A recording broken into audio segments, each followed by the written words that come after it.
In today's episode, we're very excited to have Phil Irvine with us, the head of e-commerce and growth marketing at Mojo. Phil brings a wealth of experience in multi-channel e-commerce, and he's here to share strategies that go beyond just Google and Meta ads. Absolutely, Lewis. Yeah, this conversation with Phil was fascinating, and I think you'll be interested listening to this today, how we explore his journey in e-commerce, but also his approach to omni-channel marketing and how a customer-centric strategy does significantly improve your growth of your business. Yeah, I think by the end of this, you're going to have gained a lot of actionable insights from some of Phil's expertise here. We'll discuss practical advice for those who are just starting out, right through to some more advanced strategies for our more seasoned entrepreneurs among us. So let's dive in and get started.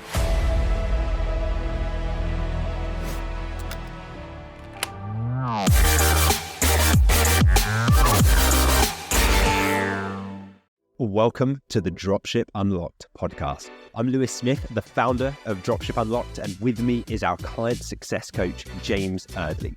Now, when we're not recording the podcast episodes, we're running our own e-commerce businesses and helping aspiring entrepreneurs launch their own high-ticket dropshipping businesses.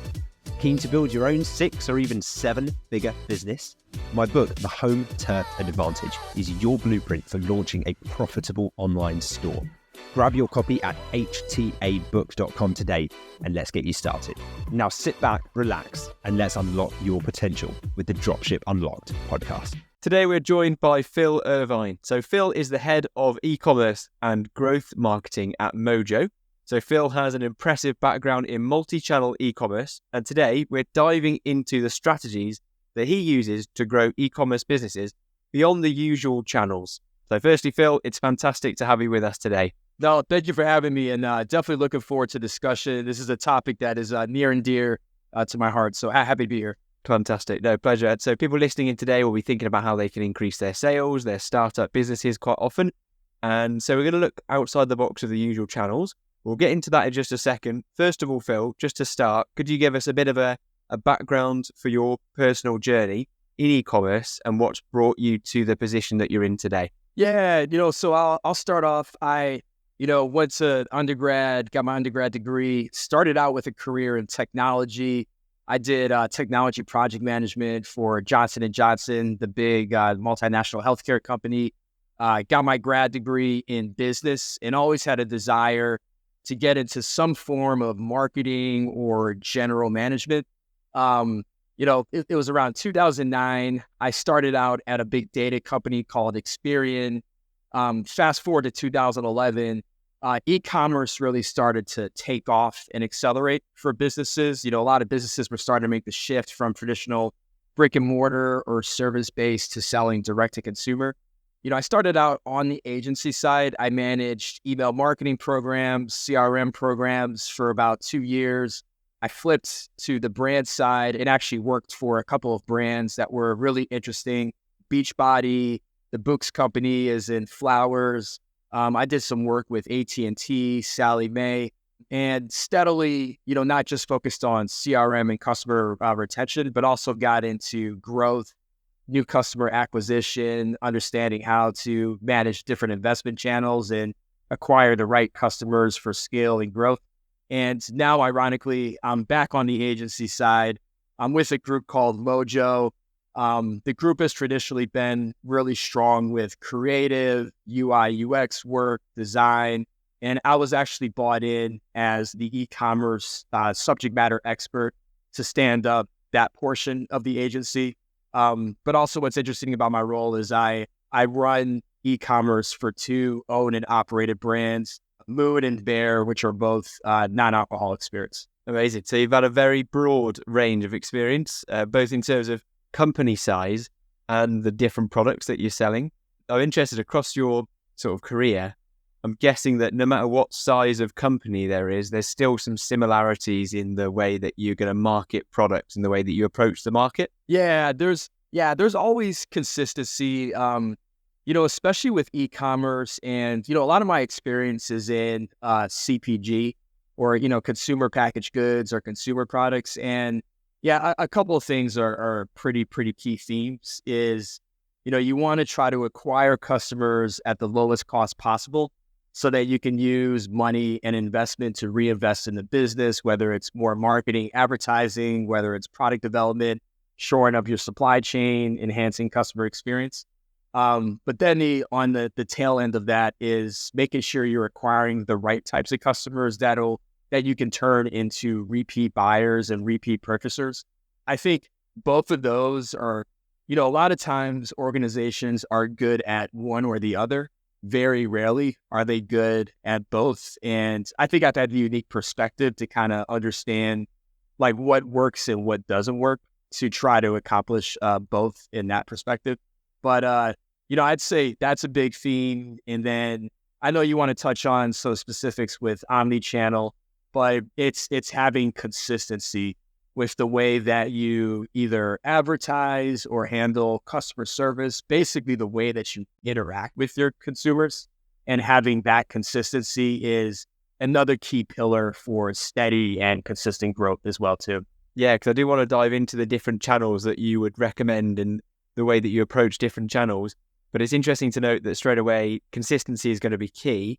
So for people that are going to be setting up different channels of different avenues of finding customers, how do they ensure that they've got consistency? Do they need to spend some time at the drawing board thinking about what their brand represents or which customer they're going to be serving? Yeah, a lot of times, a lot of my world is startups and, we're just trying to scrape by. So the companies that I'm working at right now may not be the best examples on the best way to approach this, but, ideally you'd either want to do some market research about the product market fit. And so product market fit is a popular term that I hear a lot these days. It's basically, given what you're trying to sell, whether it's a product or a service, who is your ideal target market? But not only that, but then how should you position the product compared to competitors, compared to the needs that specific customer desires? And to your point, the way to establish consistency with the various touch points with the customer experience is going through that upfront research, aligning with the broader team cross-functionally, how you should be interacting and engaging with your customer. And then typically what's kind of best practices, a lot of companies call them RTBs, so reasons to believe about your product or service. And a lot of times you'll come up with 3 to 4, kind of anchor talking points or pillars, but then various teams will take those a level deeper to translate how that manifests through various channels. So, your email team is thinking about in an email template, how do we take those 3 talking points and expand upon those in that long form template? A TV ad, it's a 15 to maybe 30-second video spot. So how do you translate that? And then on a touch point that's often, not prioritized, but customer service and customer contacts, how do you also facilitate that when you're getting inbound contacts from your customers as well too? How do you translate your 3 key pillars to establish that consistency? So yeah, with the companies that are doing this the best, they do take that upfront time, research your audience, align on your reasons to believe, and then translating those across channels to inform how you want to distill that message at various stages in the customer lifecycle. Interesting. So that reasons to believe, I love that idea, and giving customers clear reasons to believe in something. But when you say reasons to believe, are you thinking about that from perspective that customers need to know the reasons to believe in buying the particular products from that brand? Or is it reasons to believe in a particular mission that the brand represents? What specifically are we trying to make sure that there are reasons for them to believe in? Yeah, no, that's a great question. I think the mission is always a key component and a reason to believe. The brands that really have staying power can get their customers and prospects to understand their mission, where at some point you don't have to aggressively advertise to them. Once you establish a synergy with your mission and what they value, they'll keep coming back to your brand without having to spend a lot of investment dollars. I think that's probably an overarching, reason to believe. But then depending upon the marketing calendar or the seasonality.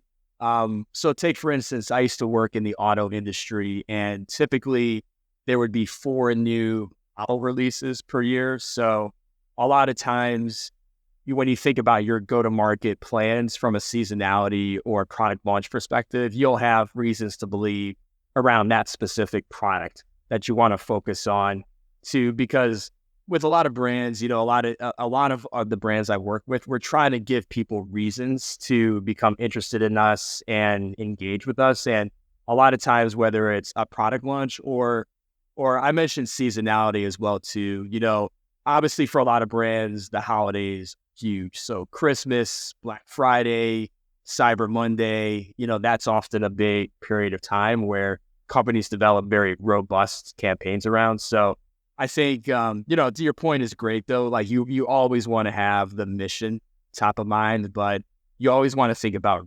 relevancy from a seasonality perspective and also from a product perspective as well too. Interesting. So plenty of reasons to believe in the overall mission and why that product right now is a great offer for that customer. So something you mentioned as well is that this kind of stepping back approach, looking at reasons to believe, looking at what your brand represents, can sometimes happen a bit further down the line once you're maybe a bit more established, a bit broader shoulders as a company. A lot of people listening and a lot of people that we speak to and a lot of people that we teach are startups. So they're just getting started with their first e-commerce business. When you first start up, you mentioned that you kind of just scrape by initially trying to get product market fit, kind of get profitable as quickly as possible.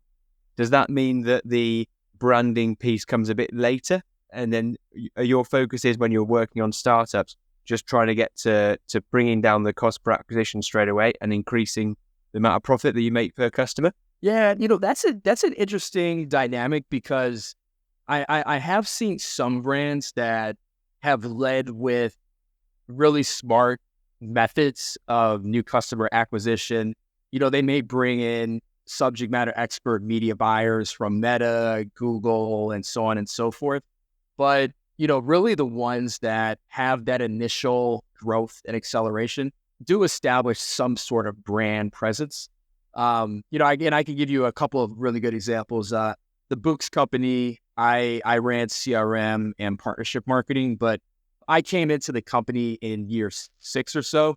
But when they first established their brand, they had this really unique angle in the flower space where every order was tied to a farmer overseas. And so they, back to your point about a mission, they established this connection that every dollar that you were spending as a consumer was benefiting these individual farmers, and they provided transparency into their sustainable practices with which they grew flowers and that they managed their farms and whatnot.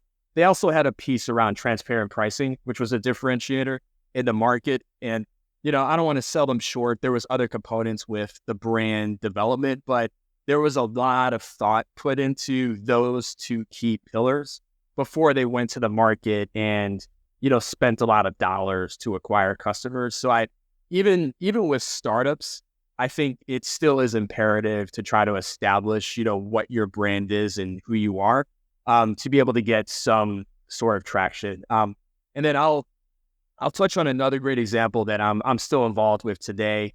So it's a company called Moon, spelled MXXN. And, I believe this is the case in the UK, but in the US, the non-alcoholic beverage space is really exploding and taking off right now. And so Moon is unique in that it's a non-alcoholic spirit, but it's actually THC infused. So there is a bit of a cannabis component, and we designed it so that it's mixed to make cocktails and whatnot. And, it's a newer space, but there are a lot of competitors that are coming into the market.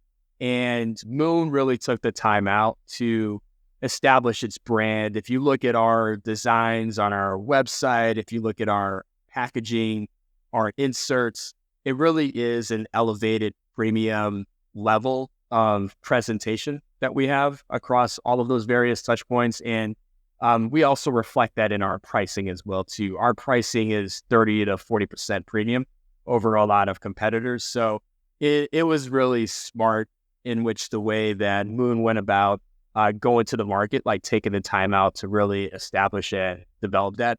Again, and before, now we're in the phase though where we have this great brand. We've seen some success with media investment and advertising, but we're trying to get into a better spot where we can extract more funds to be able to really accelerate our growth. So interesting. I think we can learn a lot actually from the experience that you've got through growing Moon, the drinks brand, even though it's sort of different products than what we'll be selling. So we say high ticket. We sell high ticket products on our e-commerce stores, upwards of £300 or $300 plus per order.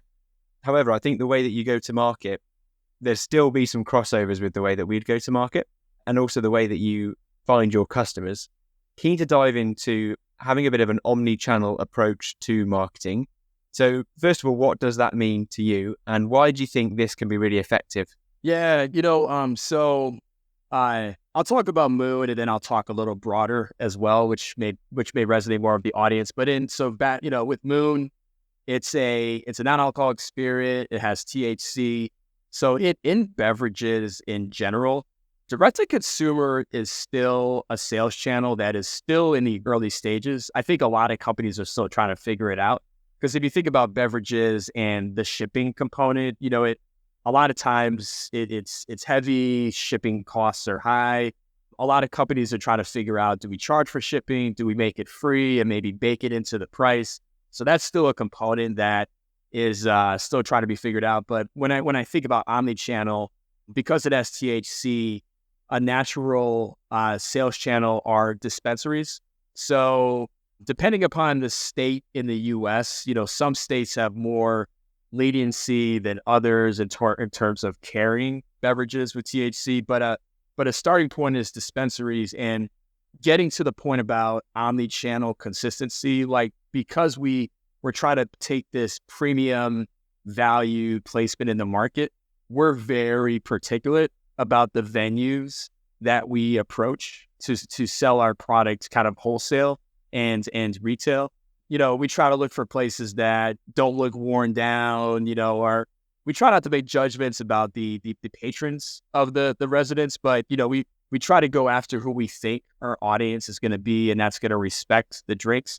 But not only that, when we go to these locations, we actually try to influence the placement of our beverages. Like, we want our beverages placed near other premium beverages, whether they're, spirits or beers or seltzers. So I think that getting at the consistency, that's part of what we try to, translate across the retail experience. And then when you go online, you see our beautiful designs and elements with our website, our emails, our ads, and all things of that nature. So yeah, interesting. So consistency, even across retail to e-commerce, is interesting, because you think that they would be completely different approaches, but it's still the same brand, and you still got to get that same feeling across. So when you try and sell that premium brand feel on a website through an e-commerce channel, how do you get across the premium feel? If that's a brand image that somebody else wanted to think about, how could they deliver that for their own website? What are the main touch points that you'd see, that you'd look at to try and make it a premium brand? Yeah, it's a great question. So, our web, like, typically with an e-commerce website, you have your homepage, you have your product page, you have your FAQs. And, if you take a look at our site, by the way, it's enjoymxxn.com for your listeners. There's a keen attention to detail with the way that the bottles are shot.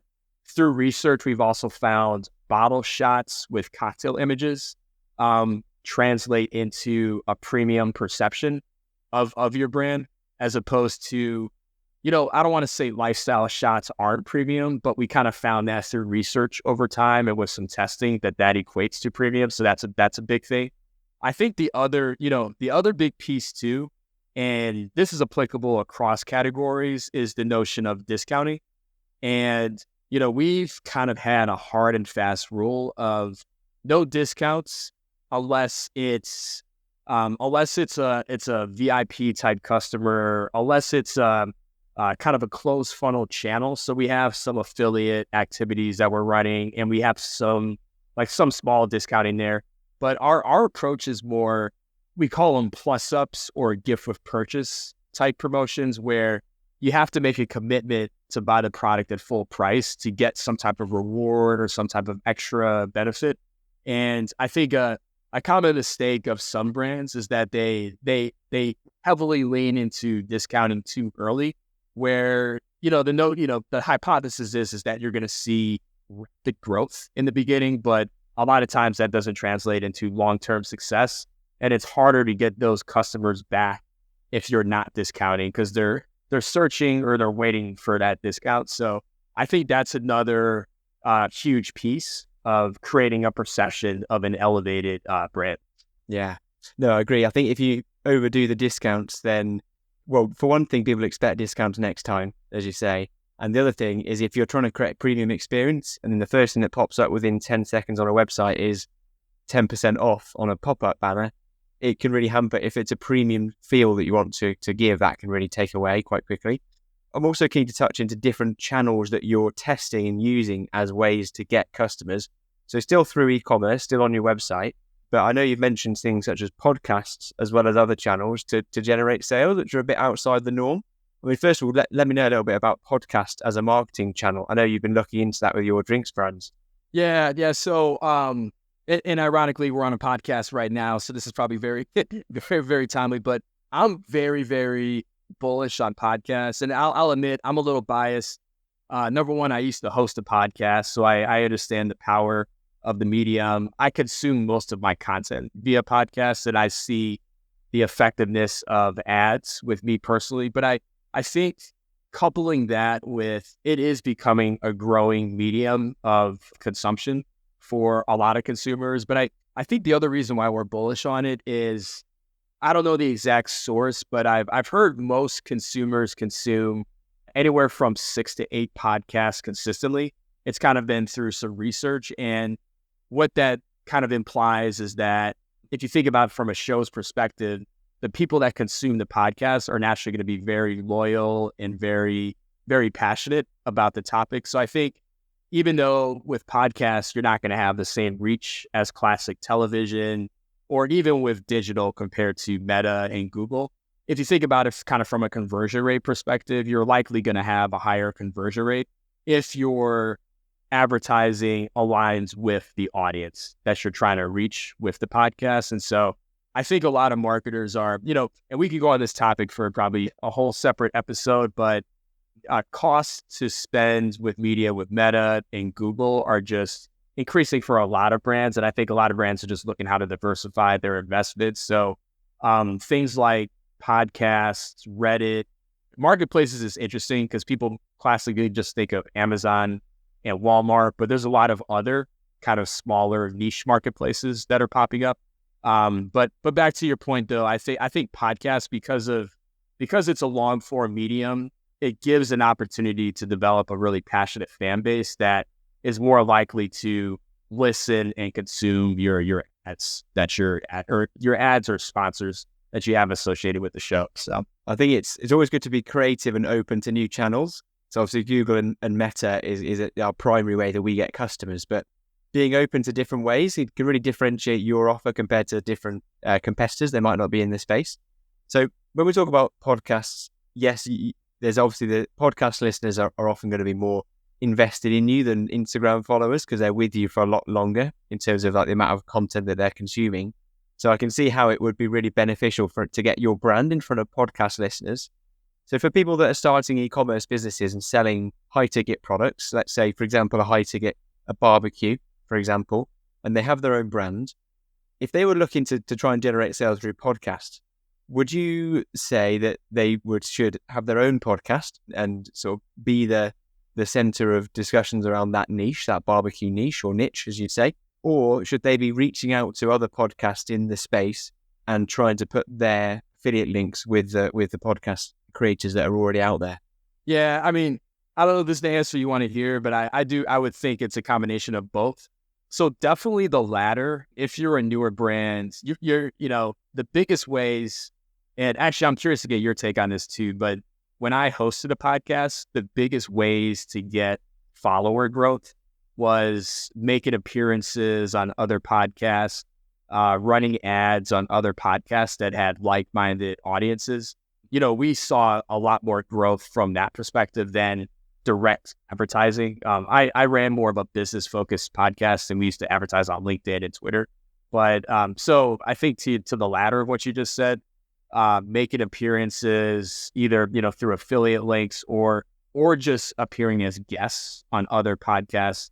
If it's a barbecue brand, maybe it's food, maybe it's wine, or things along that nature. I'm a big fan though. I think to your first point, running and managing your own podcast, I think if you can get a good host and have interesting and relevant topics that you can talk about on a regular basis, I would say definitely go that route as well too. But really to have success and staying power, you really need to have a new show or topic at least every other week, ideally once a week, minimum, to keep people engaged with your show. So that's kind of how I'd approach it. Interesting. Yeah. So we see a lot of people come and find our podcast when we create episodes on certain subjects that we can see are being searched a lot as well. So that's a way that I would capitalize. If you're going to create your own podcast, just see what people are already searching for in your niche, answer those questions. And that'll be another way of advertising your brand. So it's like content marketing. It's like another way of having a blog or a YouTube channel, but a podcast, answering people's questions in the niche and then getting people to drive that growth for your podcast.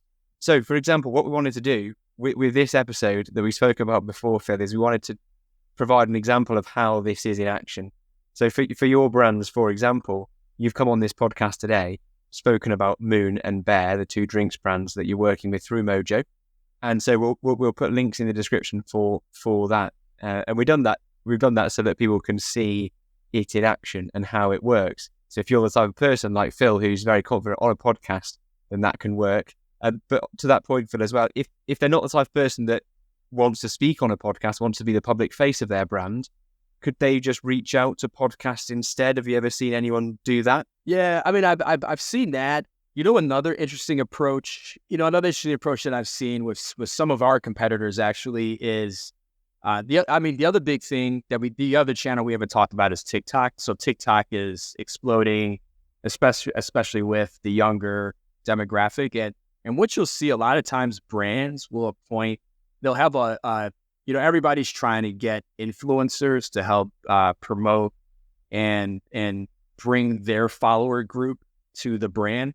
But a lot of times people will, whether they pay them or whether they just find an influencer that's passionate about their brand, they'll appoint them to be the point person, the face, the spokesperson for the brand, and then utilize that person to not just post on TikTok or Instagram, but also make appearances on podcasts, participate in membership deals, or be the facilitators. So I think that, honestly, regardless if the brand's leadership is the face of the brand, I think pursuing influencers and having them help expand the reach should be part of the playbook, regardless. That's it. Fantastic. Some really good creative ways to drive new sales for an e-commerce business there. And for those people that are just starting out in e-commerce, Phil, I'd like to know, with your experience, vast experience in different e-commerce roles, especially now working with startups, what practical advice would you give to people to help them succeed when they're first getting started? Yeah, I think, I hate to drill it down into academic principles, but when I went to business school, the first thing we learned in marketing was you can't be everything to everybody. I think a lot of times when you're just starting out, you're going to have 1,000 to 10,000 ideas that you want to pursue. But I think the notion of, I think it's always good as in the early stages is to document, everything you want to do from an idea standpoint when you think about setup and growth, but then, try to really focus on 3 to 4 things to accomplish each month and do those things well. Is something that I would encourage to each brand. And back to our point initially, taking the time to understand the product market fit of your brand, which entails understanding who your audience is and what pain points or what values are going to resonate with them. Like taking the time out to understand that before you get into developing your messaging, your copy, your ads, your website design, your customer service scripts, taking a little bit of time to figure that out before just diving in is going to be imperative. And then the other thing is I think, especially because I'm starting to have discussions too about some startup businesses and maybe getting involved with some of those on the side. And it's interesting because I talk with a lot of my peers who are advisors for brands, and so many work with CEOs that they think they can be idea creative people, but also operators. And a lot of times those two skill sets are completely different.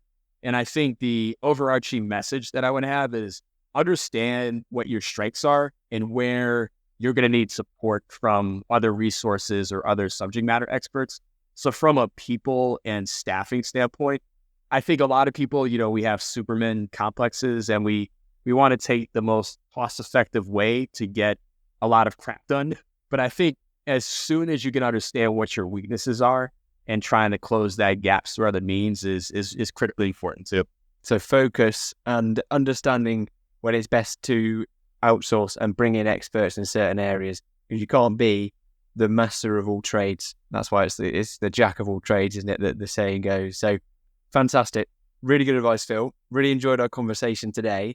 If people want to learn more about the work that you're doing and learn more from you, Phil, where would you recommend that they go? Yeah, so LinkedIn is probably the best route.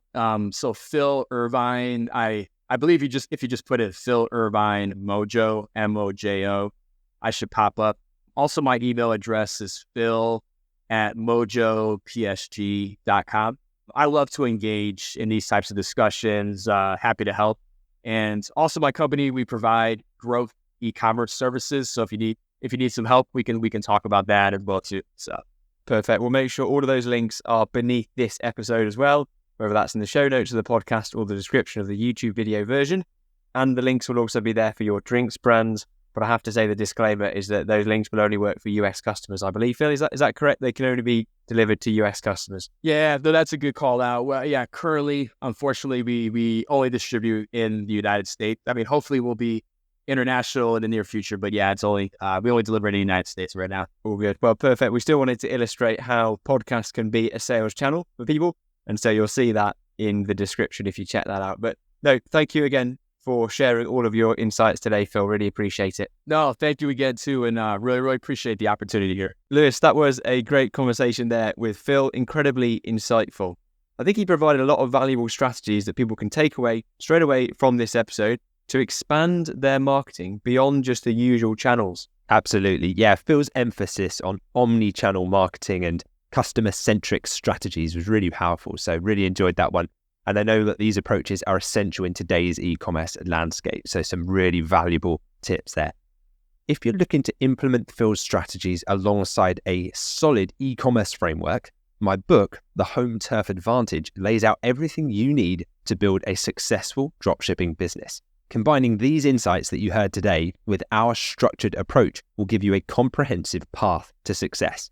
You can get your copy today at htabook.com. Enjoying the podcast? We'd love to hear from you. Leave a comment or a review, and we might just feature it on an upcoming episode. Also, for detailed show notes and resources, head to dropshipunlocked.com/podcast. If you found value from any episode of this podcast, please take just 10 seconds to leave us a quick 5-star review on your podcast app of choice. It helps us more than you could imagine. And who knows, you might just hear your comments on the show. Thanks for being part of our community. Your support helps us keep delivering a new episode every week. Now it's time to answer a question that we've had in from a listener. So thank you very much to Discover with Nasir, who has left a question beneath the YouTube video version of a previous podcast episode. And so that is the way that you can get your questions in to have it answered on a future episode. So Discover with Nasir has asked, if we create a generic store that provides various categories of products, such as outdoor cooking equipment, games rooms, items, hot tubs, all in one store, what is your advice on this approach? Thank you for your question. And I'll start by breaking down the pros and cons of having a general dropshipping store. And then I'll provide our recommendation just so it's based on kind of context. So the pros of a generic store. Obviously, you've got a much wider range of customers interested in all the different categories, so potentially a much wider total addressable market by doing that. You've also got cross-selling opportunities, so potential other things that you can sell to customers that maybe because they liked one item in one niche, you could potentially upsell or cross-sell them an item in another niche. However, some of the cons of a generic store are that you're going to have brand identity challenges. So it's much harder to establish a really strong brand identity and that kind of niche authority if you're trying to be the everything store, if you're trying to compete with Amazon or Wayfair at their own game. You know, those guys have deep pockets, and so it's difficult to try to be another one of them, certainly when you're just getting started and maybe you haven't got the marketing budget to stretch as far and wide as they have. The other thing is it requires much more diverse and complex marketing strategies to effectively target the various customer segments. So imagine you've got a customer coming in who wanted to buy a hot tub but maybe abandoned their cart. Now you've got to create a follow-up sequence of emails that are specific to a customer who wanted a hot tub, but then you've also got a customer over here that wanted a barbecue and did the same. So you have to make sure the messaging is either very generic and bland, which doesn't really hit home. If you talk to everyone, you're talking to no one, as they say, or you have to have very complex segmented email campaigns and ad campaigns that target all these. So it can be done. It just creates, in my opinion, what is unnecessary complexity. And that's why my recommendation and what I do would be to just start off by focusing on a real niche specialist area. If you build a store around a specific niche, it can help you establish authority within that much smaller market much, much faster. And you don't need as wide of a total addressable market. You know, you don't need as many audience members because your conversion rate will be so much higher, because the customers that do land on your store will feel perfectly at home. They'll feel like they were meant to come to this store for the item that they were looking for. You know, if they walk into your store, your digital store, and they're seeing all the items are to do with hot tubs and it's to do with home spas and jacuzzis and stuff like that. Like, you can tailor that experience. You can give away an ebook. You can give away lead magnets. You can give away value, videos, reviews, brand overviews, like all to do with one specific market. And they'll feel like they're in the right place. If they have any questions, they can ask your customer support person who can be an expert on the brands that you sell, because that's all they talk about in their job as a virtual assistant for you. And so, yeah, it allows you to create a seamless, tailored customer experience and really use the data then to evaluate market demand for your categories and avoid spreading your resources too thinly. Don't just kind of generically go into lots of different niche areas. Decide which niche has enough demand. That's why it's one of our criteria in the niche validation process to sustain me as a business for years to come. Once I've done that, I could create another store that's just a replica of it. And the benefit then is I have two individual assets, my income's diversified, and I could sell one of them if I wanted to down the line. And so for your first store, if this is your first time doing this, perhaps starting with a more focused niche will be more of a manageable and effective strategy for you to start getting those sales quickly and avoid that unnecessary complexity. So I hope that helps. Yeah, exactly. It's playing to our strengths, isn't it, Lewis? It's about being a specialist, because it's a lot easier to talk directly to customers with the small business size that we are when we first get started, compared to trying to be an Amazon or the second Amazon. So great answer and a great question actually there from Nicia. So it's time now to highlight a recent review that we've had for the podcast as well. And actually this has been a very nice YouTube comment that we received from Paul Haynes, 7522. So thank you very much, Paul, for your comment. So Paul said, "Great video, guys. I really enjoy listening to your podcasts." Thank you so much for your review, Paul, in the form of a comment on YouTube. That was very much appreciated. If you found value in today's discussion, we'd really appreciate if you could leave us a review. It only takes a few seconds, but it means the world to us, and it just helps us keep the podcast going. We're always looking to hear your thoughts, and we might feature your review in an upcoming episode. Thanks for joining us on this episode of the Dropship Unlocked podcast. We hope you're walking away with insights and inspiration. To kickstart your e-commerce journey, grab a copy of my book, The Home Turf Advantage, at htabook.com. It's a distilled guide based on real experience to help you build your e-commerce venture. Don't forget to hit the subscribe button for more strategies and success stories. And if you like what you heard, a 5-star review would mean the world to us, and you might just get a shout out on an upcoming episode. And finally, thank you for deciding to spend your time with us today. We can't wait to bring you more insights on the next episode of the Dropship Unlocked podcast.